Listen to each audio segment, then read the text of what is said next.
Nearly 2 centuries after Joshua Spear piloted the first ferry boats across the Clinch River, Spear's Ferry, Virginia has lacked the shrieking sound of a steam whistle, only replaced by the roar of the raging rapids down below. Well, most of the time.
A few blasts on the air horn signals that we've been spotted by conductor Zach Hendrickson and engineer Jay Dean as they pilot train E734 across Norfolk Southern's Appalachian District via trackage rights en route to the Cumberland Valley.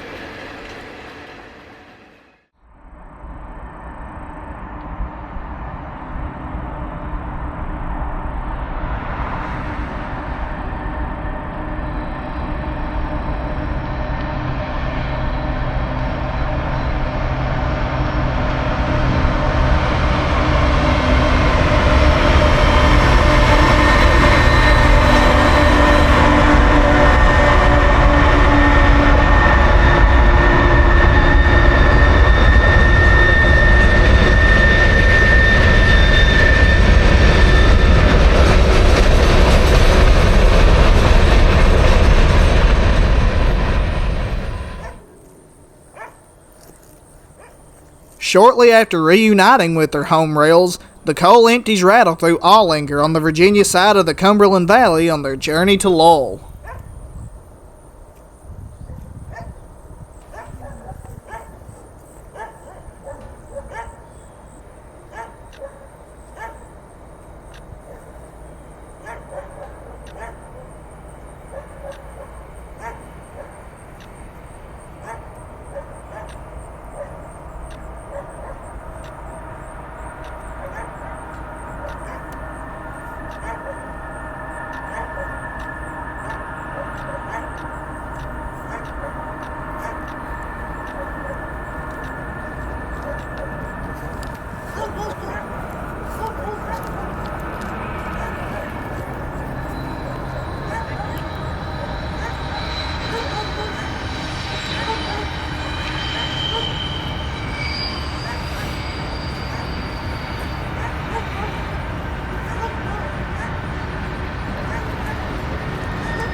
Passing through Hubbard Springs, our train begins to slow as it enters the upper leg of Hagans Switchback. Let's observe how operations here are carried out.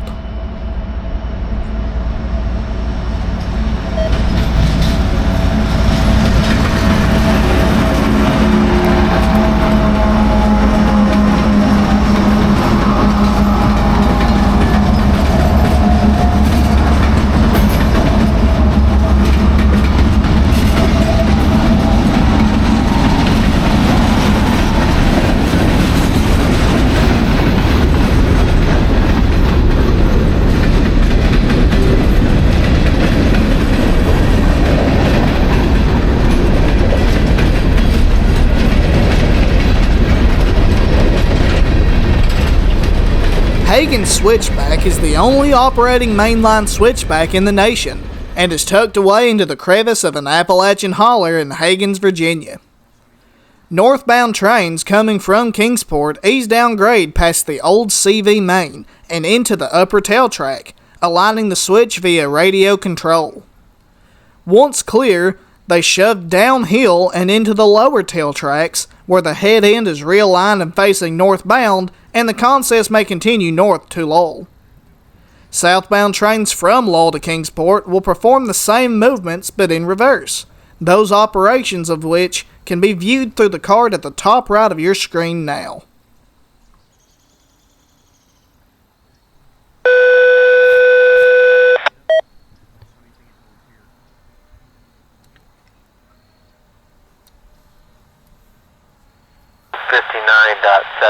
Switch is reverse. Switch is reverse. CSX. Hagen. Out. Wound up, man,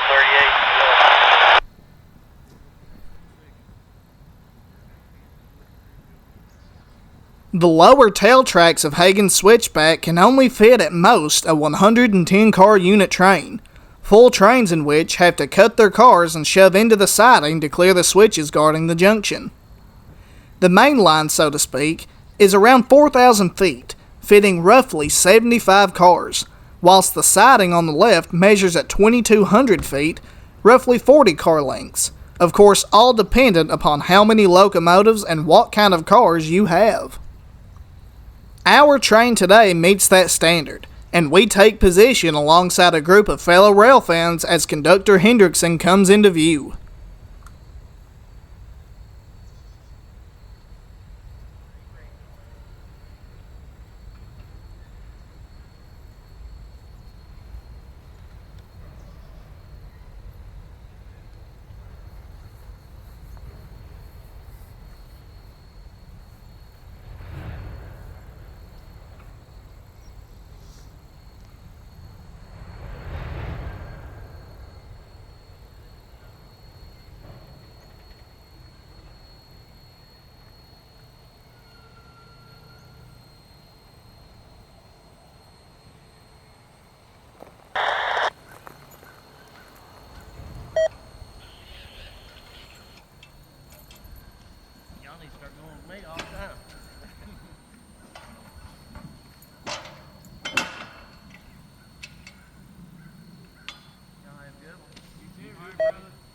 Alright, 938 in the clear all track. Switch the line. We'll see them back here about 3. I'll hop on.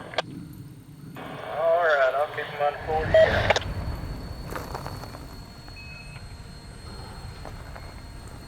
To assure clearance, Conductor Hendrickson rides the shove all the way to the end of the dead-end tracks at Smiley, named after the engineer who designed the switchback many years ago.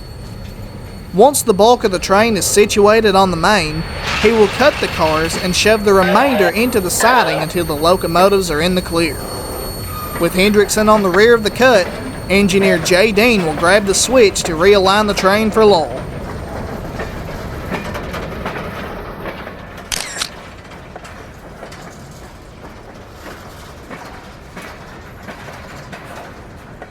Hagans Switchback was constructed as a part of a planned extension of the L&N's Cumberland Valley Subdivision to meet and interchange with the Clinchfield Railroad at Spears Ferry, Virginia, where we began our chase of E734 today.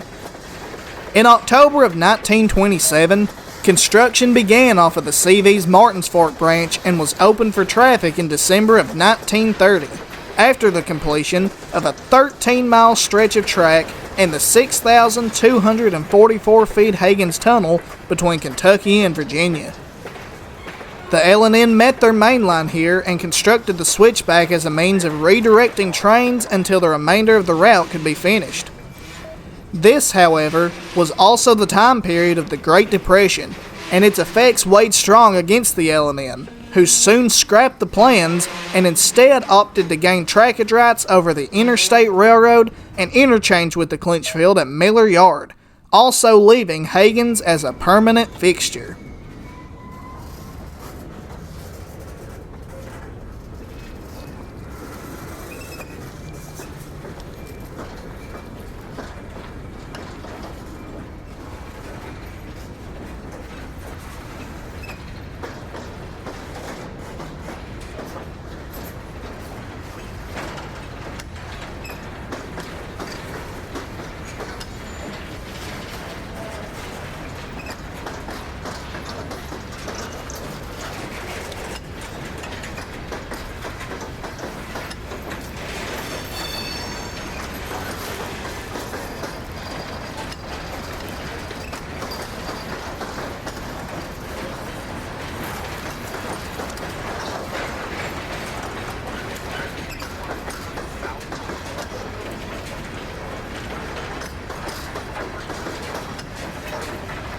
The CC&O extension established a new central route that would handle all through trains going forward, and would reclassify the original main line as the old CV, which would serve as a through branch line of sorts until it was taken out of service and removed in the early 90s due to a lack of customers to retain it. 96 years later, and Hagans Switchback remains as the only operational mainline switchback, with roughly 5 to 10 moves over it in a week's time by various coal and the occasional limestone scrubber trains.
You may have noticed the end of train device on the coupler of CSX 938.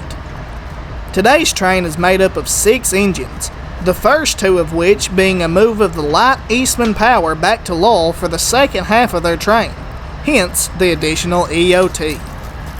The remaining 4 engines will stay with the empties to be loaded at Balkan, the loads of which will then return south and traverse Hagans again, utilizing the 5th and 6th engines as manned pushers all the way back to Kingsport.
As the cut of cars clears the lower switch, Conductor Hendrickson will realign and prepare to tie his train back together.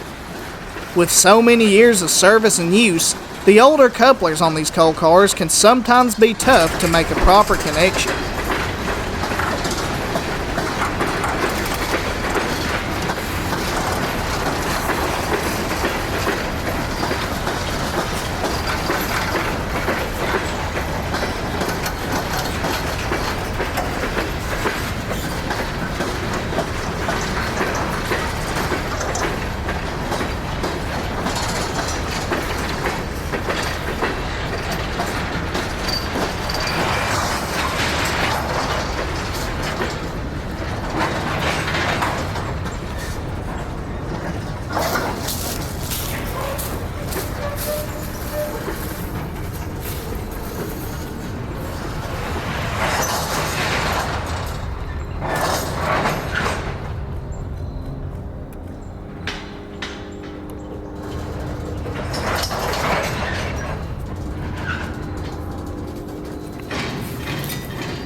And when you have a long line of cars, pulling and shoving from a dead stop will create a domino effect that draws out what's known as slack action.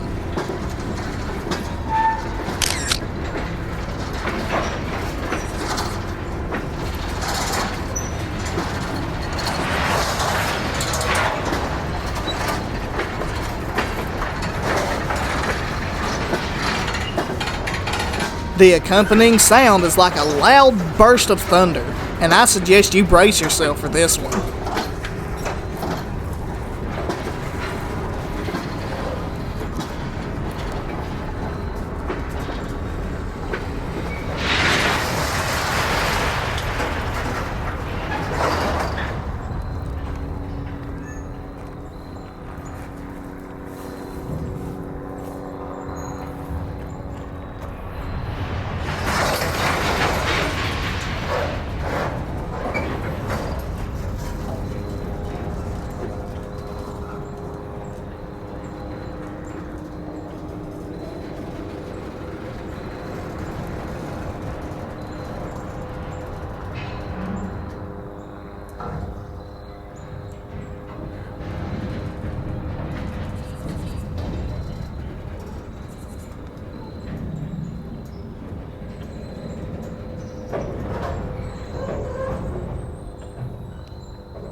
After maneuvering empty coal cars and switches for over a half hour, our train is back together and Conductor Hendrickson makes the walk back to the head end. A couple blasts of the air horn indicates that E734 is rolling north once more as it enters the Virginia portal of Hagen's Tunnel, not to see daylight again until CSX 938 emerges in Kentucky on the other side of the mountain.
Operations over Hagans Switchback never cease to amaze me, as such aspects of railroading today are rather rare and hard to find.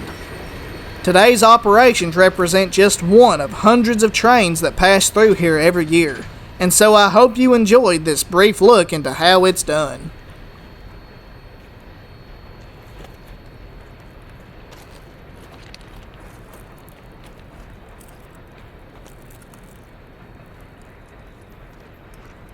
I want to give a few shout-outs to some of the folks featured in this video, especially Conductor Zach Hendrickson and Engineer Jay Dean. Without them, then these trains would never get to their destinations, and they are both heroes to the trade.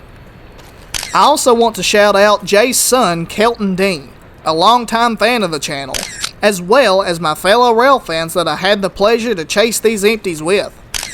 I'm beyond blessed to call all of these fine folks my friends, and I truly appreciate all that they do to make this hobby what it is.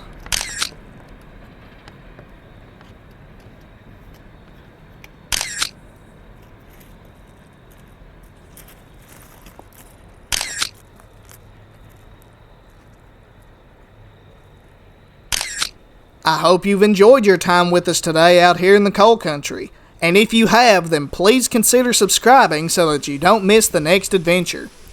Until next time, from the coalfields, this is Rail Fan Micah Turner. God bless you all.